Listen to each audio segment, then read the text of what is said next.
नमस्ते दोस्तों, आज इस चैनल में आप लोगों का स्वागत है। इस चैनल के माध्यम से आप लोगों को हम बताने के लिए चाह रहे हैं दिनचर्या के बारे में कि दिनचर्या कैसी होनी चाहिए। दिनचर्या का मतलब है कितने बजे जगना चाहिए, कितने बजे सोना चाहिए, ये सब क्रिया होती है, ये सब दिनचर्या में आती है। दिनचर्या का मतलब जैसे सुबह हमें 4 बजे जगना चाहिए और शाम को लगभग 9 और 10 के बीच में सो जाना चाहिए। जो मनुष्य शाम को जल्दी सो जाते हैं और सुबह शीघ्र उठते हैं वे सुखी रहते हैं। जो मनुष्य सूर्य निकलने के बाद जगता है उसका मन, उसकी मानसिकता पूरे दिन खराब रहती है। इसलिए हमेशा मनुष्य को सुबह के समय शीघ्र उठना चाहिए, क्योंकि आज मनुष्य दिनचर्या के नियमों का पालन नहीं कर रहा है और सोच रहा है कि मैं खुश हो जाऊं। ये कदापि संभव नहीं है। कैसे सुख हो सकते हो, कैसे सुखी हो सकते हो? नहीं हो सकते हो।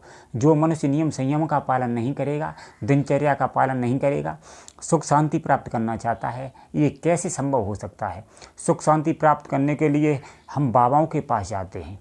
भला बाबा क्या हमारे अंदर सुख शांति प्रदान कर देंगे? नहीं। हमारे अंदर जो परमात्मा विराजमान है वो हमेशा यही सोचता है कि ये इंसान अच्छा चले, धर्म के मार्ग पर चले।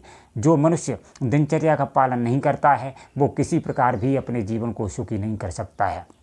जो मनुष्य अपने जीवन को सुखी नहीं कर सकता है वो अपने परिवार को कैसे सुखी कर सकता है? ये चंचल मन, मनुष्य के अंदर जो चंचल मन है, जब तक स्थिर नहीं होता है तब तक मनुष्य को पूर्ण शांति प्राप्त नहीं होती है। जो मनुष्य नियम संयम का पालन नहीं करेगा वो इस चंचल रूपी मन को कभी स्थिर नहीं कर पाएगा, दिनचर्या का पालन नहीं कर पाएगा, वो कभी सुख शांति को प्राप्त नहीं कर पाएगा। जो भी मनुष्य दिनचर्या का पालन करेगा, नियम से कार्य करेगा, उसे निश्चित रूप से शांति प्राप्त होगी। आज का मनुष्य इस संसार की भाग दौड़ में इधर उधर घूम रहा है शांति प्राप्त करने के लिए, आनंद प्राप्त करने के लिए। बताइए कैसे प्राप्त हो सकता है? अरे हम गंगा में स्नान करने के लिए जाते हैं और सोच आते हैं कि सारे पाप हमारे गंगा में घुल गए। क्या ये आपने देखा है? क्या आपने सोचा है कि वास्तव में गंगा में पाप घुल गए? ये कौन जाने। लेकिन सूक्ष्मता से देखा जाए तो गंगा न किसी के पाप लेती है न पाप देती है।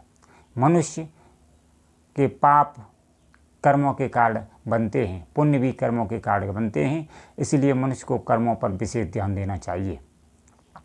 जो मनुष्य दिनचर्या का पालन करता है उसके कर्म भी अच्छे बनते हैं और उसके कार्य भी अच्छे होने लगते हैं। ध्यान रखना, दिनचर्या का यदि पालन नहीं किया तो आप सोचें कि हम अपने मन को शांत कर लें, अपनी इंद्रियों को शांत कर लें, ये कदापि संभव नहीं हो सकता है। क्योंकि आज का मनुष्य गुण और इंद्रियों और विषय के चक्कर में फंसा हुआ है। इनसे पार करना क्या हंसी खेल है? ऐसा कदापि नहीं हो सकता है। जो मनुष्य गुरु से नहीं जुड़ेगा, भक्ति नहीं करेगा, आध्यात्मिक ग्रंथों का अध्ययन नहीं करेगा, सत्संग को नहीं सुनेगा, वो इस संसार में निश्चित रूप से भटकेगा, दिन रात कष्टों को झेलता रहेगा। उसके अंतःकरण में, हृदय में कभी भी शांति को प्राप्त नहीं हो सकती है। चाहे लाखों रुपयों में वह खेलता रहे, चाहे सोने चांदी के खजानों में लौटता रहे, लेकिन उसे शांति प्राप्त होने वाली नहीं है।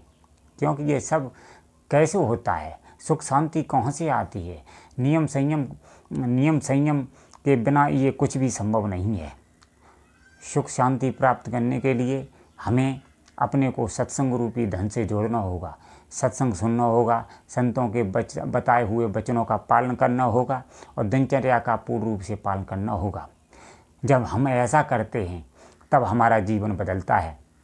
मैं अपने इस चैनल के माध्यम से ये बताना चाहते हैं कि मनुष्य सोचता है कि मेरा जीवन बदल जाए। जीवन नहीं बदल सकता है।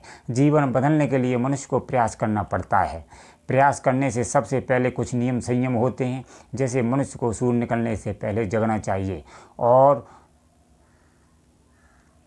इसमें विशेष बात है, जब तक मनुष्य आध्यात्मिक, मानसिक और शारीरिक तीनों तरह से जब तक वो स्वस्थ नहीं होगा तब तक वो सुख शांति का अनुभव भी नहीं कर पाएगा, दिनचर्या का पालन भी नहीं कर पाएगा। इसलिए धीरे धीरे अपने मन को नियम संयम में बांधना चालू कर दो। यदि वास्तव में सुख को चाहते हो, आनंद को चाहते हो, शांति को चाहते हो, तो नियम संयम को जीवन में अपनाना ही पड़ेगा। ध्यान रखना, नियम संयम एक विशेष डोरी होती है जो मनुष्य को कायदा कानून में बांधे रहती है। जो भी नियम संयम का उल्लंघन करता है, मन उसे ऐसे स्थानों पर पहुंचा देता है जो कभी मनुष्य वहाँ से नहीं निकल पाता है। जो मनुष्य गुरु आज्ञा में रहता है, नियम संयम के अनुसार चलता है, उसका जीवन सुखी रहता है। जो मनुष्य नियम संयम को मजाक समझता है, अनुशासन को मजाक समझता है, गुरु को मजाक समझता है, ऐसे मनुष्य का जीवन दुखमय बीतता है, कष्टों से भर जाता है, जेल खाने में जीवन कटता है। क्योंकि ये संसार बड़ा ही विलक्षण है, बड़े ही कष्टों से भरा हुआ है। यदि वास्तव में अपने जीवन को सुधारना है तो अध्यात्म ज्ञान की तरफ आना पड़ेगा, दिनचर्या नियम संयमों का पालन करना पड़ेगा। यदि आप नहीं कर रहे हैं तो आप कुछ भी सोचें कि नहीं बाबाओं के पास जाएं, कहीं जाएं, चाहे संसार में कितने भी तीर्थ घूम आएं, लेकिन जड़ यही है। जब तक इसको नहीं अपनाओगे, आप कहीं भी चले जाएं, आप सुख शांति और जीवन में सुख का अनुभव नहीं कर पाएंगे।